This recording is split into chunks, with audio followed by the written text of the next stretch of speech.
Scorpio, selamat datang di Fortune Star 222 sama gue Lucky yang siap bacain energi kalian di bulan Juli. Seperti biasa ini general reading, jadi ambil yang sesuai dan tinggalkan yang tidak sesuai. Jangan paksa itu sesuai. Cross watcher, siapapun kalian sedang berurusan dengan Scorpio, kalian welcome untuk join karena energi kita suka tukar jadi. Sangat mungkin pesannya buat kalian juga ya.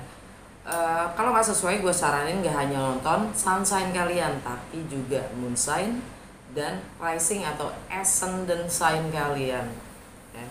Karena ini general reading, jadi dengan nonton ketiganya kalian lebih bisa melihat spesifik apa yang terjadi, karena setiap orang punya 3 signs yang berbeda. Oke, langsung aja gue mulai dengan Lenormand, 3 kartu aja untuk melihat apa yang terjadi pada Scorpio di bulan Juli.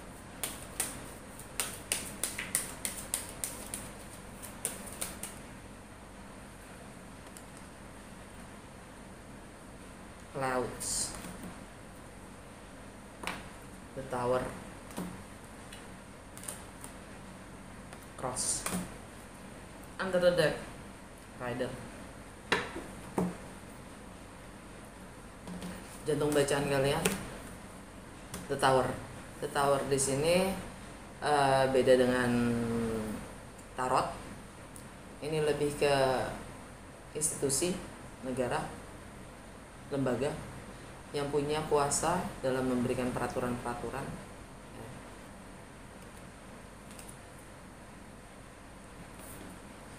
Clouds,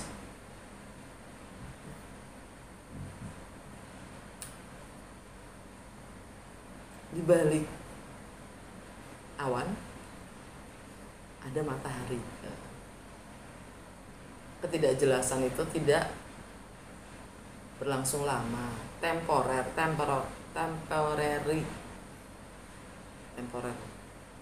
sifatnya nggak fix gitu. Dan cross itu beban yang kalian harus pikul. Jadi untuk Scorpio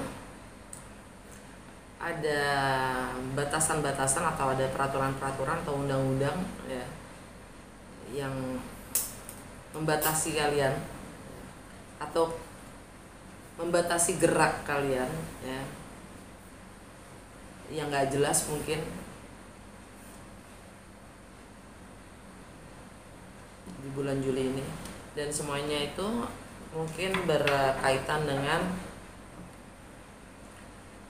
rider. Ini pesan ya yang akan datang untuk menuju perubahan, new era.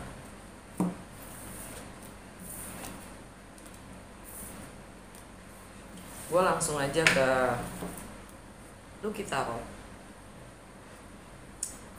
Dengan segala pergeseran energi planet yang ada di bulan Juli, dampaknya apa sih dalam segala aspek kehidupan Scorpio? Karena gue baca Scorpio di rumah pertama ya. Seperti biasa gue buka 12 kartu yang mungkin gak akan gue baca semua, tapi gue akan baca kartu-kartu yang memang berdampak atau bersinggungan dengan energi-energi yang ada di bulan Juli.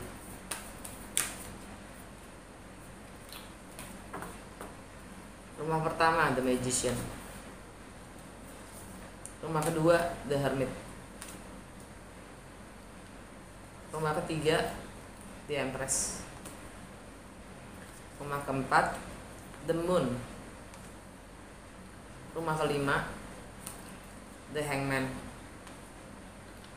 Rumah keenam The Fool. Rumah ketujuh The Hierophant. Rumah kedelapan Judgment. Rumah ke-9 High Priestess. Rumah ke-10 The Emperor. Rumah ke-11 The Chariot. Rumah ke-12 The Tower. Under the Deck The Lovers. Tanggal 28 Juni itu new moon di Cancer.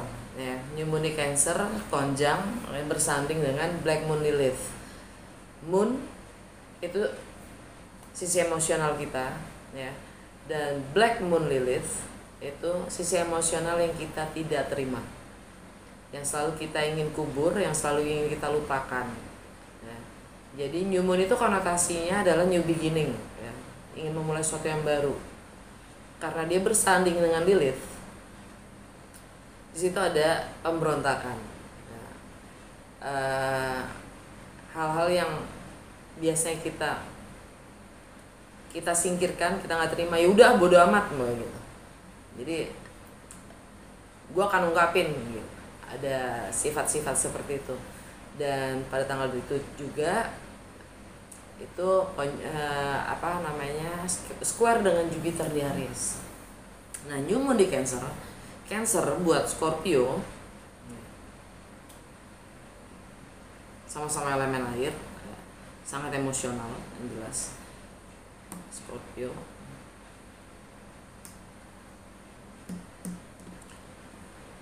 untuk Cancer itu di rumah ke-9 buat Scorpio. Di rumah 9 itu tentang bagaimana kalian melampaui batas-batasan kalian sendiri yang kalian ciptakan sendiri.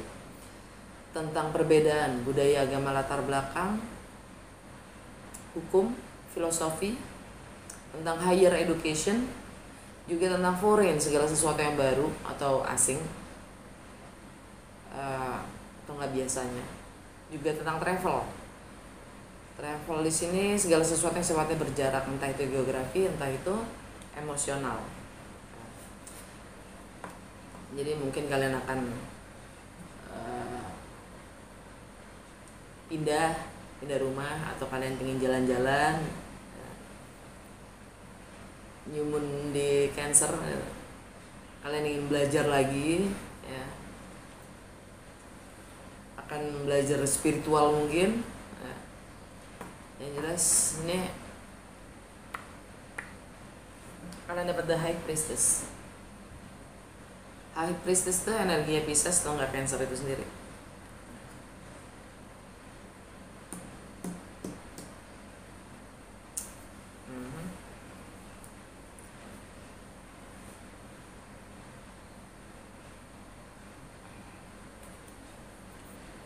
Kalau energinya Pisces, ya, di rumahnya Pisces itu di rumah ke-5 buat Scorpio. Di rumah ke-5 itu tentang bagaimana kalian having fun, tentang romance, love affairs, tentang anak-anak, tentang project, tentang bagaimana kalian mengekspresikan diri.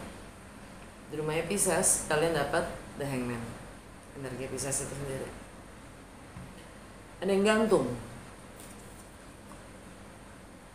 senang tapi gantung,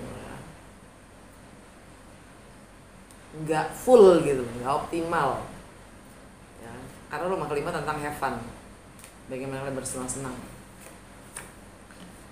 Ada pengorbanan, ya, ada pengkhianatan, ada sesuatu yang memang sudah harusnya diakhiri.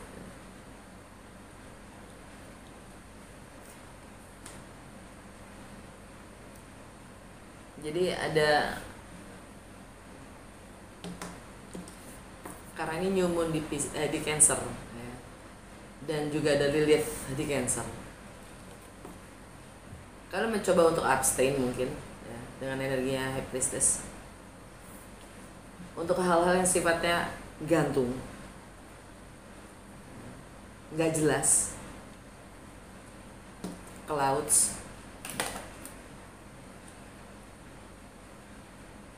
entah itu komitmen, entah itu pernikahan, ya, yang mungkin jadi beban buat kalian.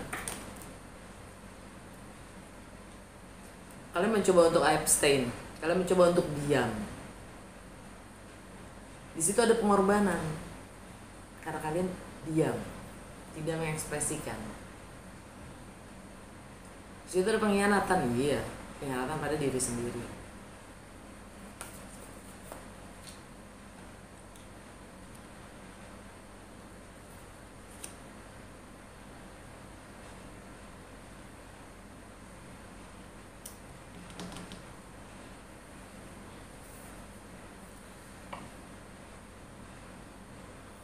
Kalian mencoba untuk menjadi yang baik.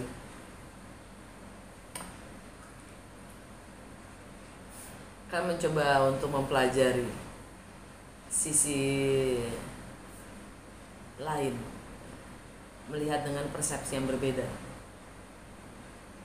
mencoba untuk bersabar apapun narasinya.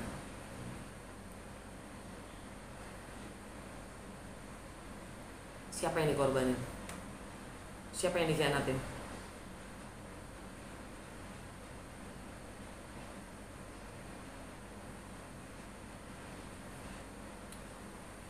Tanggal tunggu. Dia square dengan Jupiter di Aries. Aries buat Scorpio itu ada di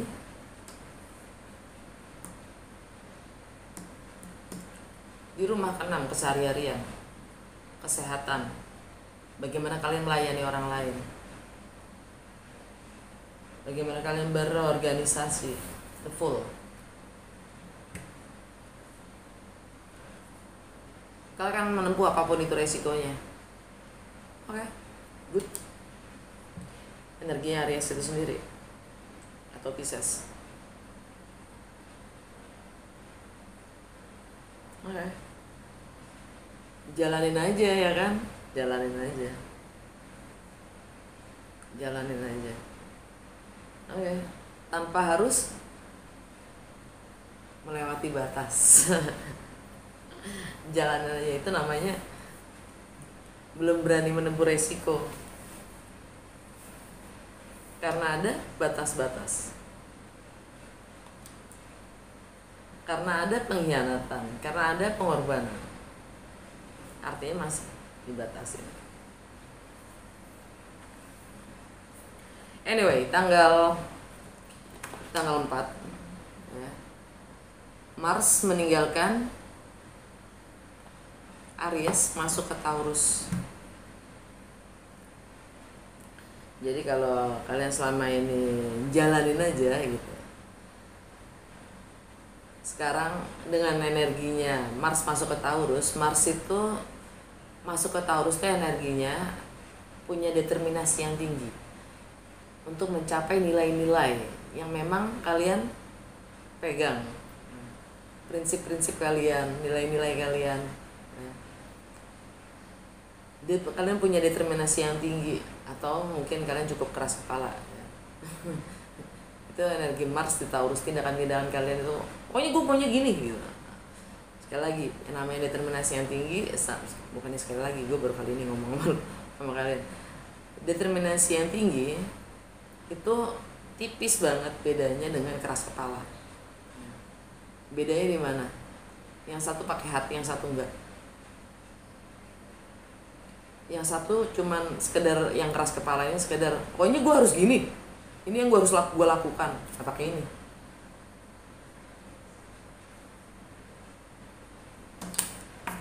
Anyway, di rumah Taurus kalian dapat The Hierophant,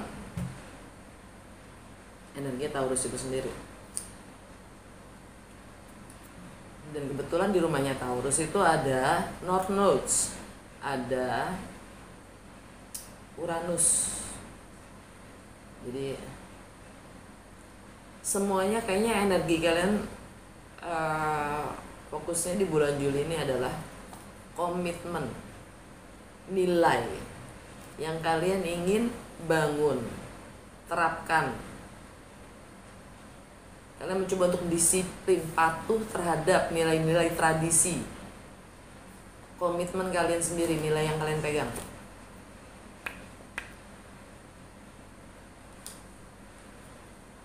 Energi Taurus. Dan pada hari yang sama, pada tanggal yang sama ya, Merkuri masuk ke Cancer meninggalkan Gemini.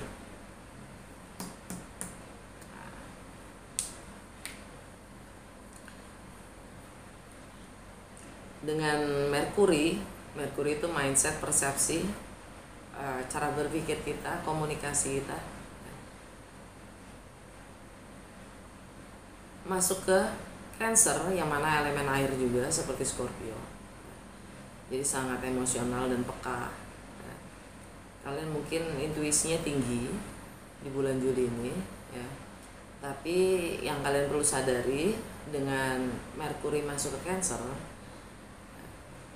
itu ya kalian punya kepekaan yang lebih tinggi, lebih tajam, ya, lebih tajam, intuisinya juga tinggi akhirnya. Tapi sadari juga kalau cara berpikir kita, persepsi kita, bahkan komunikasi kita itu sangat terkondisikan oleh sisi emosional. Okay. Dan di rumahnya Cancer, High Priestess, kalian mencoba lebih memahami, lebih mempelajari dengan diam,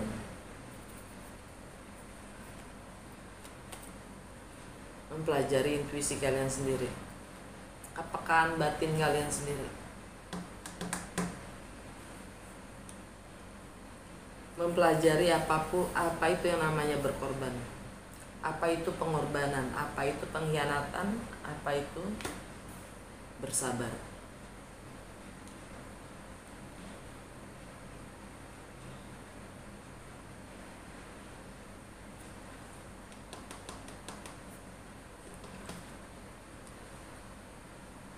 Tanggal 13 full moon di Capricorn. Full moon itu konotasinya adalah ending atau closure, ya, nggak selalu jelek, ya. Berakhirnya pekerjaan itu maunya, contoh berakhirnya suatu masa jabatan, ya.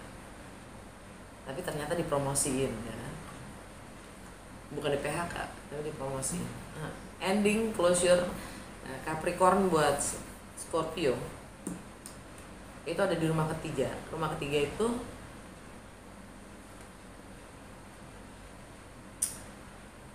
rumah originalnya Merkuri, ya, mindset, persepsi, pengetahuan, wawasan, pendidikan, edukasi dari kecil hingga saat ini, komunikasi kalian dengan orang-orang terdekat, ya.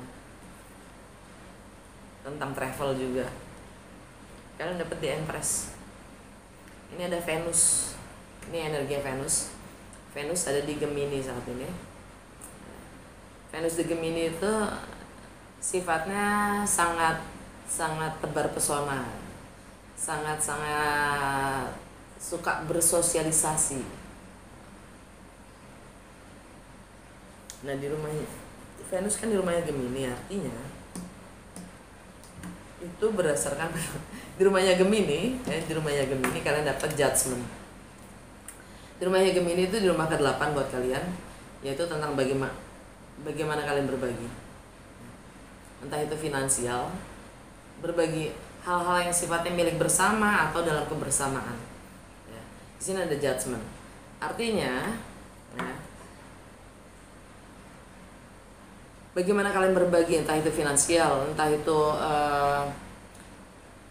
properti, entah itu warisan, entah itu ideologi, ya, entah itu seks, entah itu hal-hal yang sifatnya tabu, mistis. Kalian dapat judgment. Jadi semua itu tergantung penilaian kalian sendiri, akan persepsi kalian sendiri. Venus itu tentang money and relationship dan harmoni. Mindset kalian, persepsi kalian, dan bagaimana kalian berkomunikasi, edukasi, pengetahuan, wawasan kalian yang kalian dapatkan dari kecil, membentuk penilaian-penilaian kalian dalam berbagi atau dalam kebersamaan.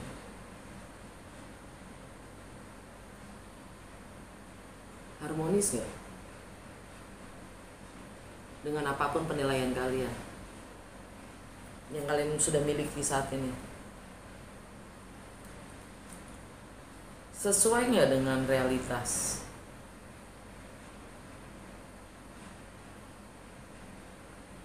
Atau kalian hidup di dalam idealitas kalian sendiri yang tidak realistis karena penilaian kalian sendiri?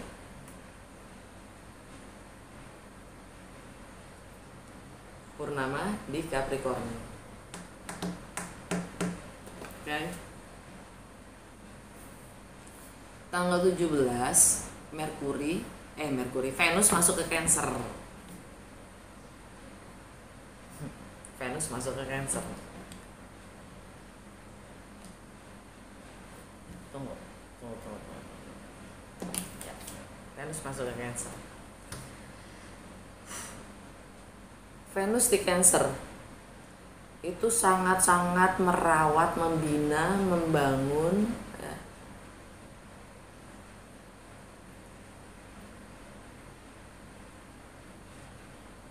Kalian mencoba untuk diam dengan energi High Priestess. Kalian diam, coba untuk mengamati, memahami hal-hal yang tidak terdefinisi,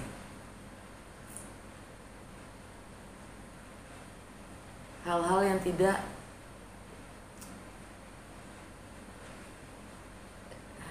gimana ya, di luar, hal-hal yang sifatnya tabu, mungkin hal-hal yang sifatnya spiritual.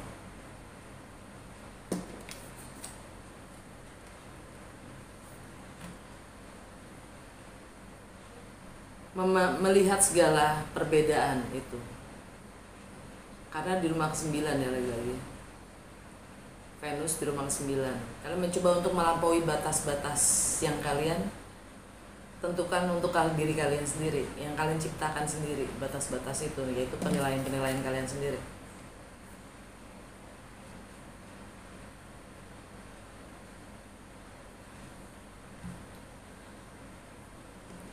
Tapi kan gue nggak gitu.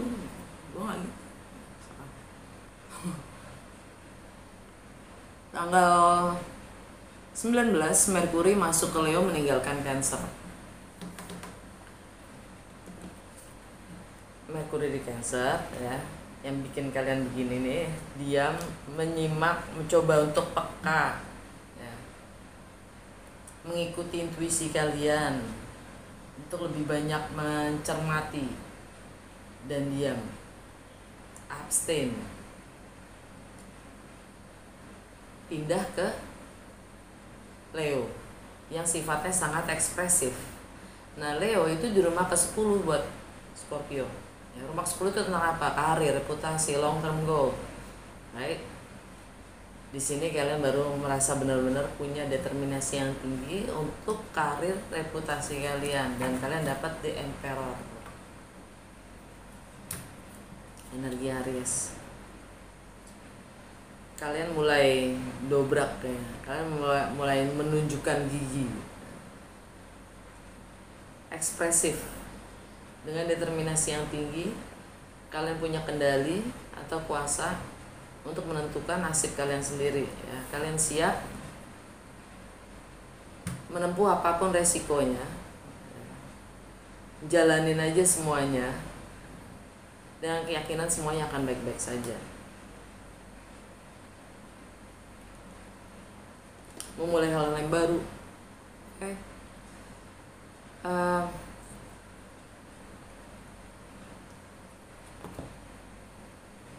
Dan tanggal 22 The Sun masuk ke Leo, ninggalin Cancer. Alright, kalian punya kok andil penuh spotlight buat kalian. Jadi kayaknya akhir bulan Juli keren nih buat karir dan reputasinya Scorpio ya. Akan kalian jadi pusat perhatian, spotlight untuk masalah karir maksudnya, dan reputasi. Tanggal 28 New Moon di Leo. Yes, kalian siap membangun apapun jangka panjang kalian ke depan. Dan Jupiter retrograde di Aries. Kalian paham akan resiko-resikonya, dan kalian akan dibikin untuk siap secara mental apapun resiko yang akan kalian hadapi ya. and do it anyway gitu, tetap melakukan, menjalankan, jalanin aja deh, bodo amat gitu, ntar gimana gimananya yang gue hadepin. Gue suka. Tanggal 31 Uranus konjang North Nodes dan juga Mars di Taurus. Ya, Uranus itu jati diri kita, keunikan kita, sifat memberontaknya kita, ya. Dan North Nodes itu fokus kita, ya, sampai 2 tahun ke depan. Kalian maksudnya, ya, begitu. 2 tahun ke depan. Dan juga Mars, tindakan kalian itu apa? Untuk mencapai komitmen, ya, entah itu relationship, partnership, ya, nilai-nilai yang kalian emang ingin bina atau bangun, ya. Kalian fokusnya itu kalian mencoba menyelaraskan, ya, dengan nilai-nilai karakter kalian sendiri, dan fokus utama kalian, goal kalian itu apa, tindakan-tindakan apa yang kalian akan ambil, kurang lebih itu. Oke. Alam bawah sadar kalian, ya. The Lovers, energi Gemini.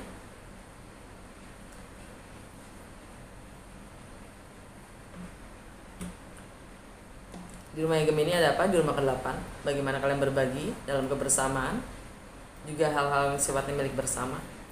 The Judgment. Kalian diminta untuk bercermin akan nilai-nilai yang kalian pegang sendiri. Bagaimana kita menilai diri kita sendiri, kita menilai bagaimana kita menghargai diri kita sendiri, bagaimana kita menilai orang lain, kita menilai diri kita sendiri. Itu pengakuan sih.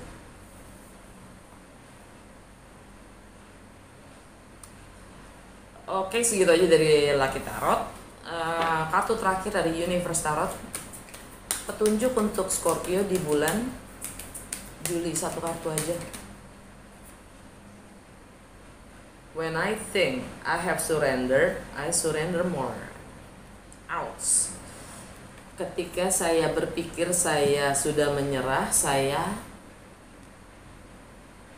serahkan lebih banyak. Saya akan lebih menyerah. Ya, gitulah kurang lebih terjemahannya. Semoga bisa di zoom dan baca sendiri. Oke, udah segitu aja. Semoga resonates dan berguna. Kalau iya, jangan lupa untuk like, comment, and share.